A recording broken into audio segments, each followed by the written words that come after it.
Chers amis, bonjour, on se retrouve pour les Passions d'un Hébreu et cette semaine, eh bien, nous rendons hommage puisque c'est la semaine de sa Haskara, c'est de son souvenir. Je veux parler de Monsieur Gershon Scholem, qui est né le 5 décembre 1897 à Berlin, en Allemagne, d'Arthur Scholem et de Betty Hirsch Scholem. Son père, un imprimeur, était assimilationniste et a réagi assez fortement contre l'intérêt du jeune Scholem pour le judaïsme, tandis que sa mère était plutôt l'intermédiaire au sein des conflits familiaux. Des quatre fils Scholem, Gershom était le plus jeune et le seul à avoir un attachement sérieux, durable vis-à-vis du judaïsme. Il s'est impliqué non seulement dans le sionisme, mais aussi dans ce judaïsme orthodoxe. Adolescent, il commença par étudier l'hébreu, puis étudier le Talmud avec un rabbin.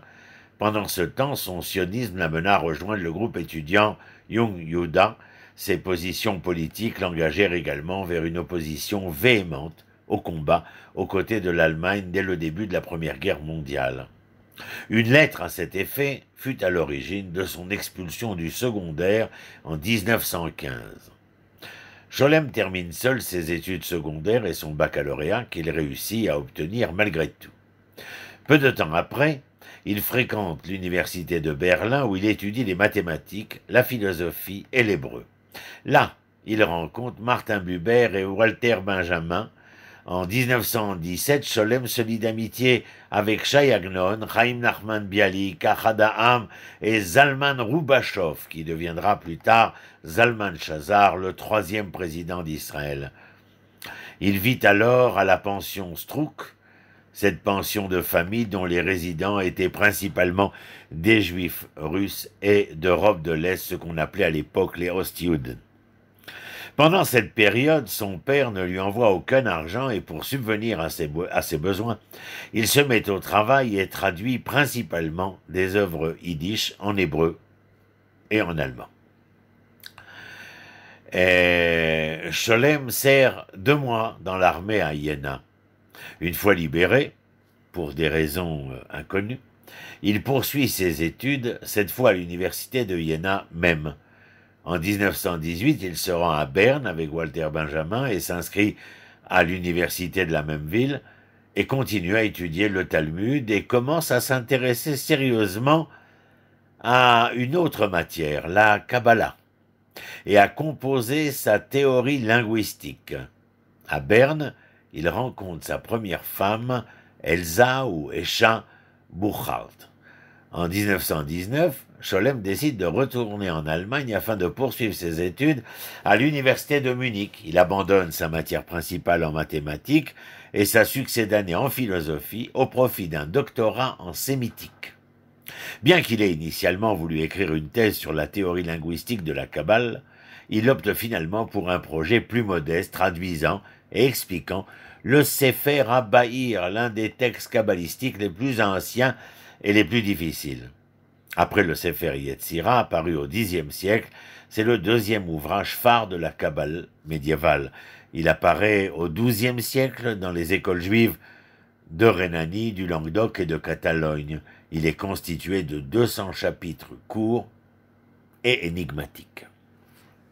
En 1922, Scholem émigre en Israël et devient très rapidement le chef du département d'hébreu et du judaïsme à la Bibliothèque nationale.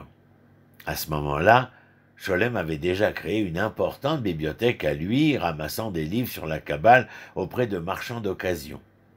En 1933, il est nommé premier professeur de mysticisme juif à l'Université hébraïque de Jérusalem. En 1936, il épouse en secondes noces Fania Freud. Il devient président de ce que l'on appelle la Jewish Cultural Reconstruction entre les années 1946 et 50. Il est professeur honoré et honorable à l'Institut juif de religion et vice-président et président de l'Académie nationale israélienne des sciences. Il s'occupe de tout à la fois, tout en publiant de nombreux ouvrages sur la Kabbalah. Il devient professeur émérite à l'université hébraïque en 1965, mais continue d'écrire. Il décédera le 21 février 1980. 82, raison pour laquelle nous commémorons sa mémoire aujourd'hui. En tant que fondateur de la discipline, Scholem a servi de force majeure pour façonner la pensée laïque et savante de la Kabbale. Avant son œuvre, le mysticisme juif n'était étudié que par très peu de membres de la communauté religieuse et eu égard à sa signification spirituelle plutôt qu'à son histoire. Scholem est en relation complexe avec ses prédécesseurs et ses contemporains. En particulier, son historiographie s'oppose à celle que l'on appelle la Wissenschaft des Judentums, excusez du peu, science du judaïsme ou Chochmat Israël.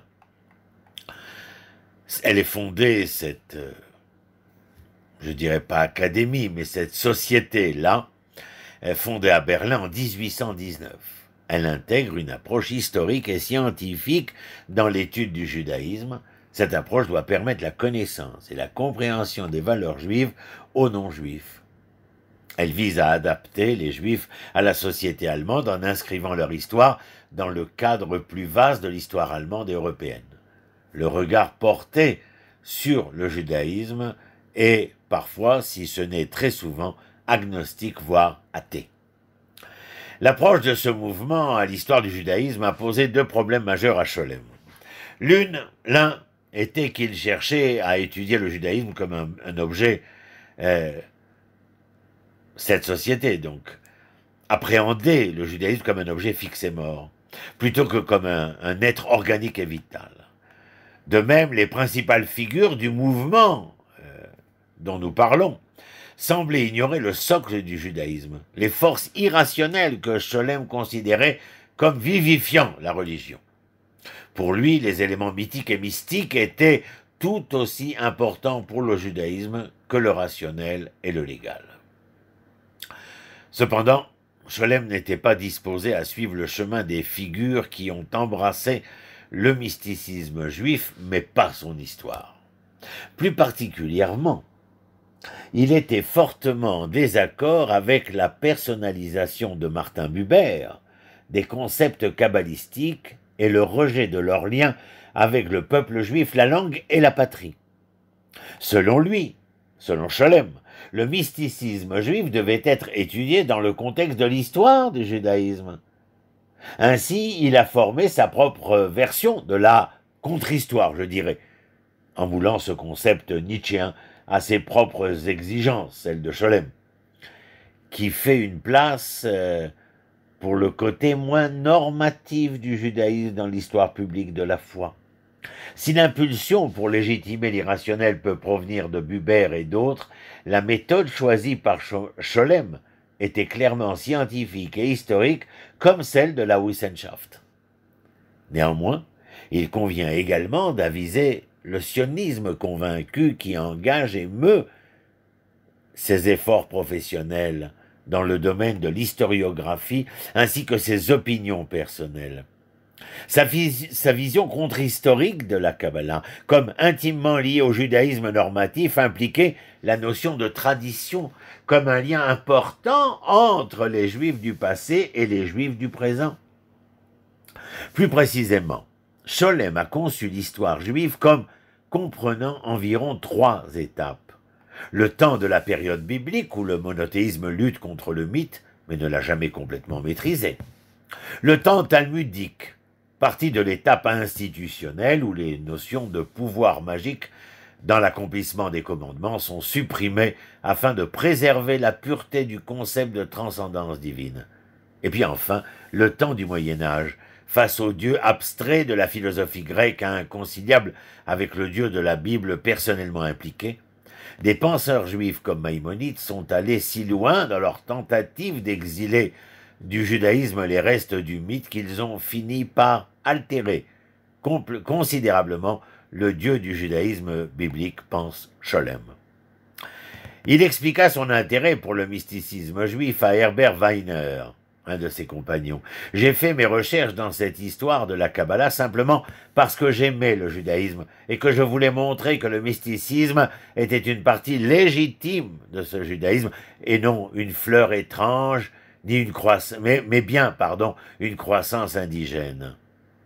Les études de Scholem sur ces étapes et l'interaction de l'irrationnel et du rationnel dans le judaïsme l'ont amené à formuler des thèses controversées. De l'avis de Scholem, la Kabbale lourianique d'Yitzhak Luria, cette Kabbale médiévale, a contribué au développement du shabbatianisme, le mouvement de Shabbatai Tzvi au XVIe siècle, mouvement messianique, et Scholem de soutenir que ce dernier mouvement joua un rôle majeur dans l'évolution du chassidisme. Beaucoup de ceux qui considéraient le chassidisme comme normatif n'ont nullement apprécié cette hypothèse selon laquelle cette nouvelle forme d'orthodoxie, le chassidisme bien sûr, était étroitement liée à un mouvement hérétique. De même et d'une autre manière, Scholem a proposé l'existence d'un gnosticisme juif antérieur au gnosticisme chrétien et contribuant à la Kabbalah du XIIIe siècle. L'approche historiographique employée par Scholem impliquait également la théorie linguistique. Tout en écrivant sur la philosophie du langage dans la Kabbalah, Scholem révèle également ses propres opinions sur le langage. Contrairement à Martin Buber, il croit à la capacité du langage de transmettre la réalité spirituelle ou mystique. Contrairement aussi à son autre ami Walter Benjamin, il place l'hébreu dans un rôle privilégié pour sa capacité à résumer la vérité divine. Scholem décrit les kabbalistes comme cultivant la révélation linguistique déjà existante par le biais de l'interprétation et a souligné les efforts de certains mystiques pour rechercher de nouvelles expériences révélatrices. De même, il voyait le rôle de l'érudit moderne, en particulier l'historien, comme celui d'interprète. Pour Scholem, le commentaire et la langue étaient les clés de la vérité. Le succès du projet de Scholem, ravivant presque à lui seul l'intérêt pour le mysticisme en tant que sujet d'étude, a récupéré une partie importante de l'héritage religieux juif. Dans un essai de 1972 sur la Kabbalah pour l'Encyclopédia Judaica, Scholem a observé que l'étude académique de la mystique juive était encore à ses balbutiements. Pardon. En